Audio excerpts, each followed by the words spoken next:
I got my mistress pregnant. We need to break up. That's how my husband Camille apologized to me in such a flippant manner. I was dumbfounded, and my affection for him ran out. It was exactly 6 months ago. Is the mistress someone I know? Yeah, it's Kyra. Remember meeting her again at Alice's wedding reception. Since then, my husband seemed completely unashamed. Alice's wedding was the year before last. So, you've been cheating for over a year? Alice was a college classmate of mine, and the mistress, Kyra, was a junior who 2 years behind me. She was in the same research group as Alice, and we played tennis together in college, so I remember her well. She was nicknamed Little Devil behind her back, and was quite famous in a way. Huh. Oh, is that so? Time flies when you get older. My husband just laughed it off. What on earth is he thinking? I can't understand him at all. I'm Viola, 30 years old. I met my husband in the college tennis club. Despite him being 5 years older at 35, the reason he knew me was that he was an alumnus who often showed up. He loved happy hours, had lots of friends, and was friendly with everyone. He took great care of the freshmen and was a kind person. I only realized that it was limited to girls after we started dating.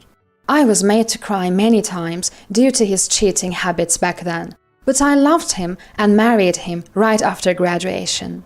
But once I started working, I got to know the real him, or rather, his useless side. The reason he frequently appeared in the tennis club's clubhouse, acting all high and mighty with the juniors, was that he was completely ignored by his peers. The truth was that he was so incompetent at his job that he wasn't given any serious responsibilities, so he had a lot of free time. Even now, there is no prospect of a raise or promotion. He's just a pretentious good-for-nothing who can't do his job or household chores. He is utterly useless. I tried various things to change my husband after we got married, but his refusal to change made me give up. The reason I hadn't divorced him was not just that work was busy and it was a hassle, but also because his parents were good people, a reason that had nothing to do with my husband himself. So, look, we need to split up quickly because of the baby coming. You can have this apartment, and I'll leave. That's the end of it, okay? I was taken aback with his careless words, and my husband with a sly grin. What? No way. Let's part ways cleanly. This is not a good opportunity. As I neared my 40s, I started wanting a child. I had graduated college and started working as a full-time employee. I was earning more than my husband, and my company had great parental and maternity leave benefits. I was ready for a baby, but it wasn't happening, and it was heartbreaking. There was no love left for my husband, who had an affair and got the other woman pregnant. I wanted to completely and cleanly end the relationship. What made me even angrier was that he didn't apologize at all. He just spoke his needs and demands without any remorse. It was clearly time to end this unpleasant relationship that had lasted for years. We'll involve a lawyer, ask for compensation, and divide the property. Of course, we'll request something from Kyra too. What? I don't have that kind of savings, and Kyra's pregnant. I don't want to stress her out. Well then, why don't you take on the debt and pay for it yourself?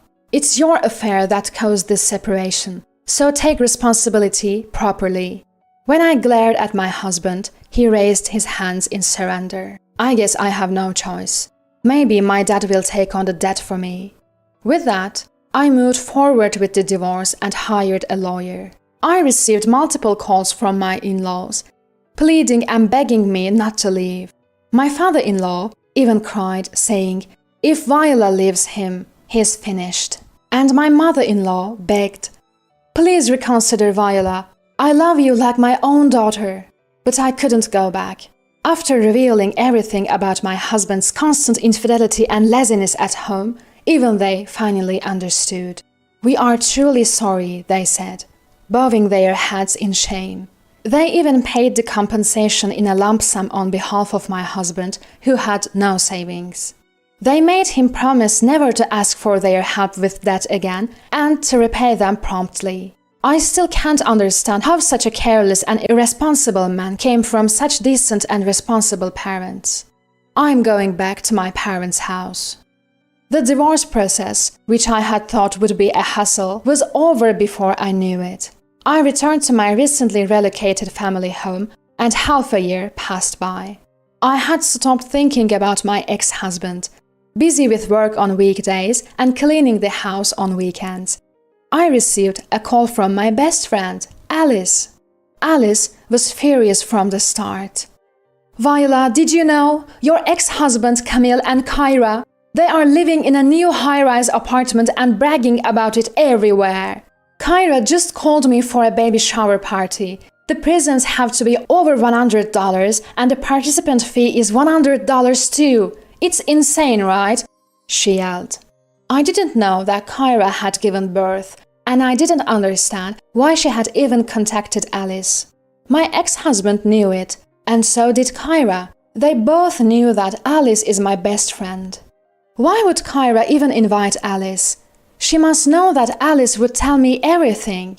When I said this hesitantly, Alice's anger erupted even more. "She did it on purpose. On purpose. That horrible woman said, 'I'm so happy now, thanks to Viola breaking up with Camille.' Can you believe she would tell me that? She's the worst kind of person. I want to put her in her place somehow." Little devil from our student days has finally grown into a demon, hasn't she? In college, Kyra was a bad woman, meddling with the men of happy couples. Even if couples fought because of her, she kept a calm face. "If they break up just because another girl shows interest, it's not true love, right? They'll break up eventually anyway. So, what's the big deal?" she would say, stretching her words in a saccharine voice, smirking. I pitied her, thinking she had never truly loved anyone, but I wasn't naive enough to get involved with her. I decided to keep my distance. For now, I didn't care about Kyra. There was something else I couldn't ignore. Alice, speaking of which, there's only one newly built high-rise apartment building, right? Did you hear when they moved in, or anything? I've never met them. Alice quickly answered. Apparently, it was very recently. They were bragging about getting in luckily because a spot opened up. It seemed someone who bought a new high-rise apartment had to relocate for work and had put it back on the market without moving in. I see. That makes sense then. Viola, your moving day is this Sunday, right? The baby shower party is on Saturday. So, you only have to be careful for one day. There are plenty of elevators, and the entrances might be even different. You're right, we haven't met so far, so it should be fine. Alice and I laughed together, but an unexpected situation still occurred. On Saturday, I ran into my ex-husband and Kyra in the first-floor elevator hall. My ex and Kyra were getting off the elevator, and I was waiting for it. Our eyes met perfectly, and there was no escape. "Hey, Viola, what are you doing here?" My ex-husband was the first to speak. Then Kyra chimed in. "Viola, are you here to celebrate with us? You wanted to see our adorable baby, didn't you?" Her voice was bright and sweet, her face smiling, but her eyes weren't laughing at all. "What? Seriously? You came to participate without an invitation? To observe? To see the high-rise apartment? Or our prince?" Hearing the baby referred to as baby and prince was irritating. "That's not it. I was just waiting for the elevator," I said, consciously, switching to a polite tone midway. Camille was my ex, but now a stranger, and I didn't want to cause a scene here. "Huh? So you're planning to come to my house after all? You are so silly, Viola. Stop being so stubborn. You're probably just jealous that we live in a super luxurious high-rise apartment and that our adorable prince was born. You still love me and feel lonely, don't you? Just admit it, you wanted to see me again. Viola, that's not acceptable. No matter how much you love Camille, I'm the one he's married to now. It's a crime to barge into our home uninvited. Jealous, are you? Kyra, you're really cute. So sorry, Viola, but Kyra and our prince are my priority now. So you're not welcome here. I hadn't seen my ex-husband in 6 months, and his thoughts were as outlandish as ever. Kyra also seemed completely incomprehensible. My cheating ex-husband and his new lover were a perfect match in a way. I regretted wasting my precious 20s on my ex-husband. I'm utterly ashamed of having dated and married Camille. I wish to bury those memories in darkness. I should have left him sooner. I had not made excuses and just broken up with him. I wouldn't have had to listen to this nonsense from my ex-husband and his lover. I was shocked, but my words seemed to have struck a nerve with my ex-husband. What's that? You're really lacking the charm. Learn from Kyra. Even her jealousy is cute. She's just giving birth, but still takes the effort to look stylish for me. Don't you think she's admirable? Aren't you embarrassed to be wearing such cheap clothes and no makeup? Not embarrassed at all. I was just going to the grocery store. I was wearing a simple white t-shirt and jeans. They weren't ragged, but they were clean. That's exactly the problem. That's why I grew tired of you. Enough already. We have nothing to do with each other. Just go home. Annoyed by my indifferent tone, my ex-husband waved his hand as if shooing a dog or cat. No, this is my house, actually. That's why I was waiting for the elevator. What? Seriously? You're lying, right? Viola, that joke isn't funny at all. Seeing their unbelieving expressions, I had no choice but to explain. I've been living with my parents in this high-rise apartment for 6 months now. My father was approached by the salespeople when there was talk of selling the land he owns here. They told him that living in a high-rise would be more convenient than a single-family home, especially as he's getting older.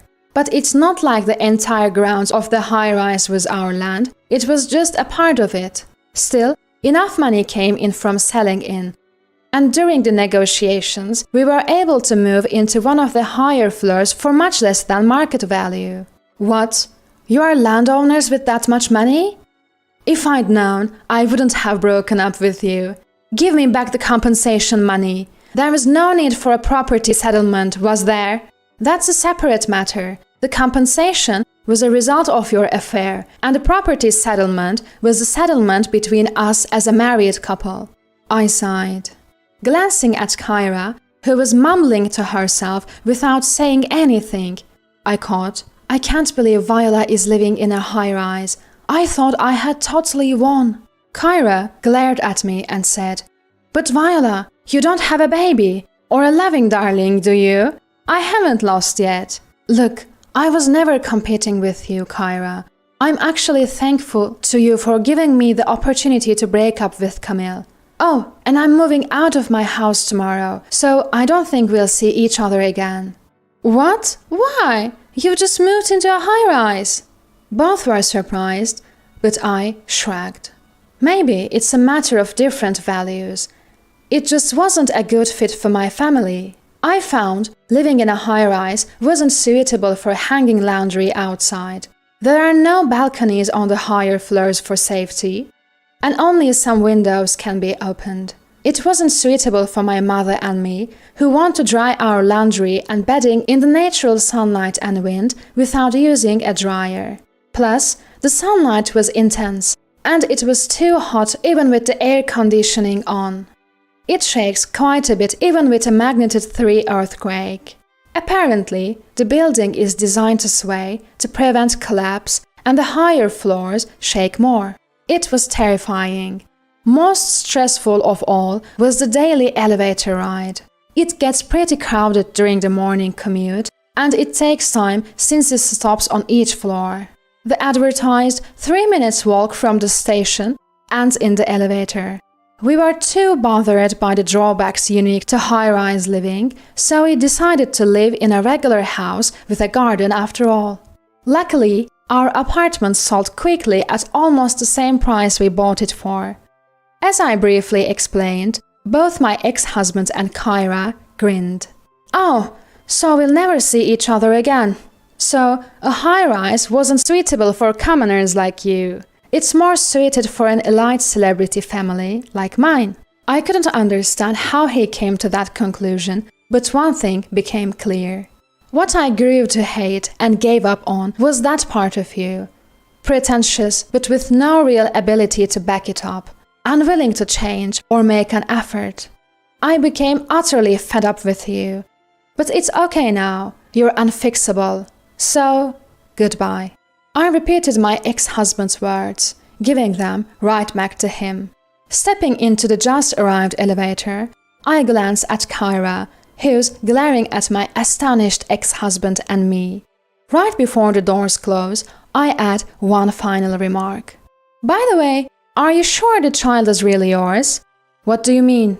My ex-husband looks at me, utterly confused. "I mean exactly what I said." "Right, Kyra? You know what I mean, don't you?" The doors closed then, so I don't know what happened next. In reality, when we were struggling to have a child, I underwent tests at the gynecologist's, and the results showed no problem on my end. So I started to wonder if the problem was with my husband, but he refused to get tested. That's why I left that insinuating comment. After that, I heard a story from a mutual friend who went to Kyra's baby shower. Despite bragging about living in a high-rise apartment, my ex-husband had been living on the 3rd floor.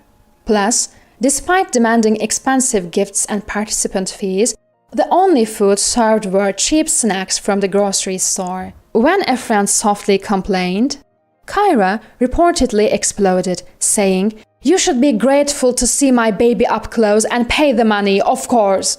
The atmosphere quickly became tense, and even though my ex-husband tried to mediate, things escalated into a massive fight between him and Kyra, resulting in a total mess. All thanks in part to my earlier cryptic remark. It seems my ex-husband and Kyra had moved into a high-rise, but life was tough, and they were trying to swindle money from their friends by fabricating reasons. Apparently, my ex-husband let it slip, and their friends were furious and left. As for me, I successfully moved into a single-family house with a garden and started living with my family. Recently, I began keeping an adorable kitten. Our former high-rise had been found to have significant defects and illegal construction methods, and it's been in the news every day. Now, even if they want to sell, they can't. We talked as a family and concluded that maybe we were surprisingly lucky. I'm very happy now. My ties with my husband are severed, and I've achieved peaceful days. On a day off in the afternoon, as I fold the completely dry laundry, my kitten sometimes falls asleep on the clothes. Seeing that adorable sleeping face, I think to myself, today was another good day.